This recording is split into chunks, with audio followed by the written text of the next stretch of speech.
If you were a Full Moon fan, a sci-fi fan, or a Western fan, there's no way you didn't catch Oblivion back in the 90s. This fun little series broke some rules and blazed some trails, and we're going to take a look at its timeline today, and at high noon, you never know who's going to show up. From Full Moon Pictures, Oblivion came out back in 1994 with a script by comics legend Peter David and directed by Sam Irvin. Hey Josh. Holy cow! It is the director of both Oblivion films. He's on the call. This is awesome. Surprise! Well, welcome to the show, and we're glad to have you there. And you not only directed both of these movies, but dozens, if not hundreds of other movies as well, including one that features a cameo from the movie timeline's wife herself, Christy. Yes, I did. Oh, man! Hey! Move! Come on! Slow down, sir. Watch where you're going. All right already. And not only that, but you've just written a couple of books for, two very different audiences. Very different audiences. During the shutdown, I wrote a book called Sam's Toilet Paper Caper and did it as a parody of those little golden books that we all read as kids. And it's an illustrated story about me trying to get toilet paper during the pandemic paper panic. And it's only $10 on Amazon, Sam's Toilet Paper Caper. And it's illustrated by Dan Gallagher, who's just an incredible artist. All proceeds go to the World Health Organization COVID-19 Solidarity Response Fund, so it's for a great cause. And then the other book I did, on the other end of the spectrum, it's a novel. It's called Orgasm, and it's an erotic pulp sci-fi satiricon. And it's very, very, very sexy. And this was is actually a sci-fi script that I wrote for Showtime back in the 1990s, right after I did Out There for them. But it's a really, really fun ride and also very sexy. And this one also, all the proceeds go to COVID-19 Solidarity Response Fund with the World Health Organization. And it's available as well on Amazon in paperback and ebook. It's very hard to find on the search of Amazon because it's an erotic novel and they don't allow those on their general search. You have to go to their book department. We're definitely going to check those out, but first, we're going to take a look at Oblivion. The film blurred the lines between sci-fi westerns and comedy and kicked off in a seemingly old west town but in outer space, and was filmed in Romania. Cheap labor, I mean, that's what it was all about. I mean, you could build just incredible sets there that you could never afford to do in Hollywood. With the Oblivion movies, we built that entire western town from the ground up. I mean, when I arrived, it was a cornfield. It was like, walking onto Pinewood Studios, a James Bond set or something. They were so huge and cavernous. I mean, it was just amazing. So yeah, that was great. And you just don't always have the opportunity to do that if you're shooting here because it's just way too cost prohibitive. There's a broad cast of characters, including Lurch. Such a nice guy. He's very tall, as we know. He almost 7 feet. And they said in Romania, well, why don't we build a custom bed for him? And I'm like, well, that'd be good. Well, we get over there and I take Carl. I haven't even seen the bed at all, but we get to the hotel and I take Carl to his room and they've built a bed that is 10 feet long, but only about 2.5 feet wide. So when he lays down on it, his shoulders are like hanging off the edge and stuff. And he was like, something got miscalculated in the measurements. I don't know what happened. But at any rate, he said, don't worry about it. Just get me a king size bed and I'll sleep diagonally, which is usually what I have to do. So that's what we did. I loved Carl. Such a sweet guy. Julie Newmar playing to type as Miss Kitty. I mean, she's playing Miss Kitty, a feline alien who runs the saloon. And she was the first person who came to mind when we were talking about, casting. And I'm like, we've got to get the original Catwoman from the Batman series. And when we talked to her, I said, listen, I want to, let's have fun with that image. And she was down with that.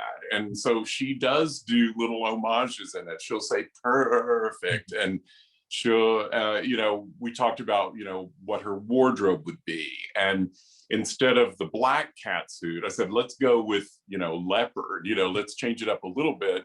And she did. And it was, oh my God, her body is just smoking. And in this, this cat suit, she just looked like $1 million and had so much fun with it, and, really got the humor of what we were doing. And the villainous Red Eye, played by the Wishmaster. Other characters include Meg Foster, whose eyes make her look like a robot, but those are just Meg's eyes.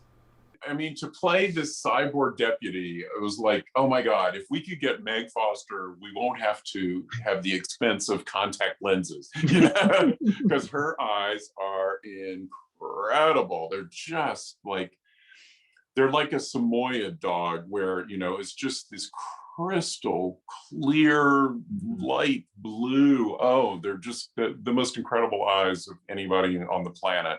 And Lash, most known for Too bad you will die. And of course Irwin Keyes, most known for always looking like Irwin Keyes. The sheriff is killed, so Zach and Buteo here kill a giant scorpion and team up, and oh my, George Takei is here too. I threw in a couple of, self-referential lines, like when he comes out of the saloon. Jim, beat me up. And then in part 2, I think he does the, the live long and prosper, I got the bugs all worked out. Swear. I'm not sure Peter David totally loved those ideas of me adding those kind of ridiculous things to his script. But over the years, I think he's warmed up to that, because the fans just love those moments. It's just a fun inside kind of joke. And we ran the film for midnight shows in Los Angeles when it first came out, before it even appeared on video. And they were sold out for like 3 weekends. And oh my God, it was so much fun to hear the audience laughing, and they all loved those jokes. So, it was, I felt vindicated that, I had destroyed Peter David's scripts by putting those in. Sir Isaac Hayes pops in for like a minute, and it follows the classic Western tropes with some great comedy bits thrown in there, like a funeral and bingo night combo, and this gag. It will attack any source of fear that it senses, and that which knows fear burns at the Monding's touch. Thanks for that. Thank you for throwing a bone to fans of giant-sized man things. That's great that you picked up on that. I love that. The Monding is this awesome little guy, and Stell is shot, and Buteo is locked up, so Zach takes on the sheriff role and has a big showdown. Red Eye loses an arm and his squad is whittled down, but he's a reptile, so he just grows a new one, leading to a final face-off in the Badlands with Night Scorps around. Reddy gets rocked like a hurricane, and it ends with a to be continued. Now, this is obviously on another planet, and they do mention Earth, but there's no sense of a time frame, but on the video box, it clearly states that the year is 3031, so that's what we're going with. It actually took 2 years for the second film to be released, and in 1996 we saw Oblivion 2, Backlash, which was actually filmed back-to-back with the first film. Charlie Bandit, Full Moon, at that time, had a deal with Paramount. So we actually had more money than Charlie normally has to deal with. But even so, this was a big film. So, the budget was getting a little tight. And, they kept talking about, well, let's cut the Western town a little bit shorter and stuff. I'm like, no, we really want to do it the way we designed it. And so I went to Charlie and I said, did you ever see the Three and Four Musketeers that Richard Lester directed back in the 70s? And he's like, yeah. And I'm like, well, they shot those together and they actually started it. They thought it was just going to be one long film. And then it was so long that they split them in half and everything. But why don't we do a sequel, and then we can amortize the cost of the Western Town over 2 movies? And he was like, yeah, that's not a bad idea. So we got in touch with Peter David and we said, quick, get us in treatment for another script. And he did. And we loved it. And he wrote that entire second script, in a really short period of time. And so that's how it ended up becoming 2 films, and so that we could afford to build that Western Town. And it was all fantastic. Pretty much everyone from the first one is back, obviously, because of the back-to-back schedule, and Zach is now the town sheriff. And you're in this one as well, right? Yes. Yeah, I play Stogie Joe. In part 1, it's very brief. I'm in the stocks right in the beginning when Red Eye's walking through town, and I guess he breaks the locks on those stocks as he walks by me, and I run off. And so I'm obviously an outlaw. And in part 2, I come into the bar where Isaac Hayes is the bartender, and I'm about to light up a cigar. I'm just this badass cowboy. And Isaac Hayes is like, no, and he points to a sign that says no smoking. And I'm like, screw that, I'm smoking. And my sidekick fires up a lighter, and I take a drag off the cigar, and then boom, I get shot in the back and fall down on a table. And it's pretty clear that this is a very short time after the previous one. So we're still, I don't know, most likely in 3031? In my mind, I'm thinking that that part 2 starts up pretty quickly after the timeline of the first one. My thoughts were that it was like a few months later. That jives with what I was thinking in my mind, for sure. The town gets a visit from the notorious bounty hunter named Sweeney, who's a cool rider. Oh my God, it was so great to have Maxwell in that. And my only regret is that we didn't have him in part 1. And so you have to wait for part 2 to get to him, but fantastic. And I told him, let's do a little homage, a bit to John Steed from the Avengers TV series with the top hat and the cane and all that stuff. And so that was kind of a little bit of an inspiration as to how to play that character. And he just did it amazingly. And he's seemingly after Lash, and Red Eye is back, although it's not him, it's actually his brother. Yes, Red Eye and his brother. And, the whole time he's in that mask, you never really get to see his face. So I even threw him in a cameo in the Draconium with Isaac Hayes, who's the bartender / banker and everything. And this wild guy comes up, and he's just like, high on drugs or something. And he's just, trying to work out a deal on the Draconium. And that's Andrew Divoff. So yeah, he actually plays 3 characters in the Oblivion universe. And it turns out that Sweeney's actual target is Miss Kitty. And it also turns out that Sweeney's actual face is, this. And it turns out that Miss Kitty is Zach's mom. There's adventure and plenty of fun character bits, and a cave monster that ends up being a sort of cousin to Gamera, and he seemingly kills Lash, Jagger, and Buster off screen.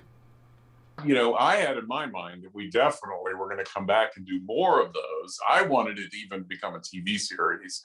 And so, we were going to figure out a way to bring them back. We would have to. I mean, we came back with Red Eye's brother.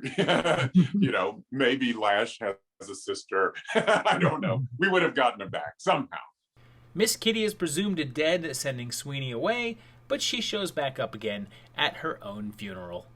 My favorite thing about these is that it seems like everyone is just like they're having a ball. I make it a point to run a very fun set. I must say, it's my trademark. I mean, if we're not having fun, people, then what are we doing here? You know, we've all wanted to make movies since our childhood. We are living the dream. Let's have fun, people. and that's what we do. And you know, also the fact that everybody had to come over all the way to Romania, get over jet lag. You know, we're all in the same hotel. It had that kind of summer camp feel. So everybody was, you know, socializing together on days off and at night and at meals and that kind of thing. And so everybody really got to know everybody. If you're making a movie in LA, everybody goes home to their own lives, and you know, you don't have that same kind of camaraderie. It was just a magical, you know, capturing lightning in a bottle. It was just magnificent. Would you be down to come back to the franchise? I would kill to go back to Oblivion. Oh my God, it would be so much fun. I don't know how we would, you know, we'd have to figure out a lot of things. I don't know how many of the cast members we'd be able to get back.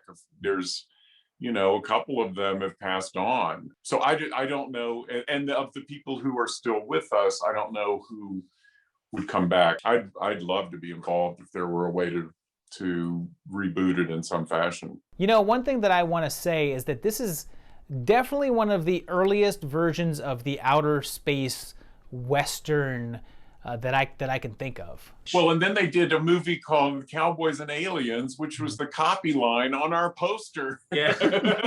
Yeah. It's like, what?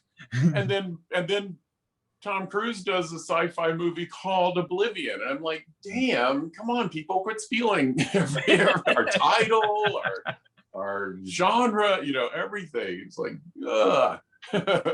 Now, I think the voting is going to be over by the time that this video goes up, but you're up for a few Rondo Awards this year.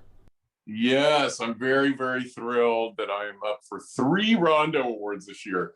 I did all of the extras for Shout Factory's Blu-ray of Frankenstein: The True Story, which was a 1973 2-part miniseries on NBC with an all-star cast, James Mason and everybody. And so I did it's a 3-hour and 5-minute film. I did the, you know, marathon commentary on this. So I'm up for best commentary. I'm also up for best extras. And we interviewed Jane Seymour, who plays the female creature, Leonard Whiting, who plays Dr. Frankenstein. And also we interviewed the co-writer, Don McCarty. And I'm really, really proud of this Blu-ray. It's also up for Best Blu-ray and Best Restoration. So very excited about that.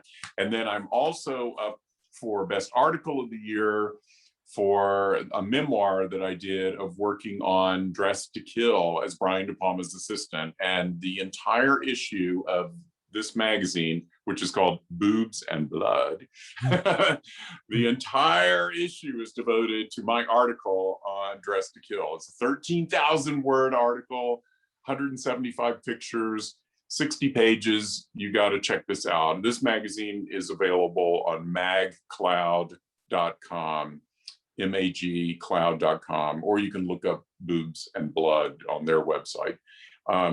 But very excited about both of these, and very honored to be nominated for these Rondo Awards. So we'll see. Fingers crossed. Well, I'm so glad that we could have you here to talk about these movies and to share all your stories. I loved it. I'm just so thrilled that Oblivion is still being loved by fans and being discovered by new fans. And anyway, it warms my heart. Well, thanks for having me. So there you have it, guys. It's 2 movies that actually have a really strong continuity in the sense of a timeline and in characters. It's really helped by being shot back to back, and it's also helped by having a great director at the helm. And I want to thank Sam Irvin for coming and joining the call and joining this video. And I want to thank you guys for watching the video. And I hope that you will hit that like button down there, hit the subscribe button, Leave us some comments, leave Sam some comments. Check out Sam's books. They're available on Amazon. Hope you appreciate those. Go to Full Moon's website and stream Oblivion movies as well too. And hopefully you'll also check out my Patreon page at patreon.com/movietimelines like these guys over here do, because they help support this channel and keep it going, and I hope you will do that as well. But in the meantime, you can just keep on watching these videos. I appreciate you coming along here, and I appreciate Sam for joining us, and thank you guys, and we'll see you very shortly for another great video. Bye-bye.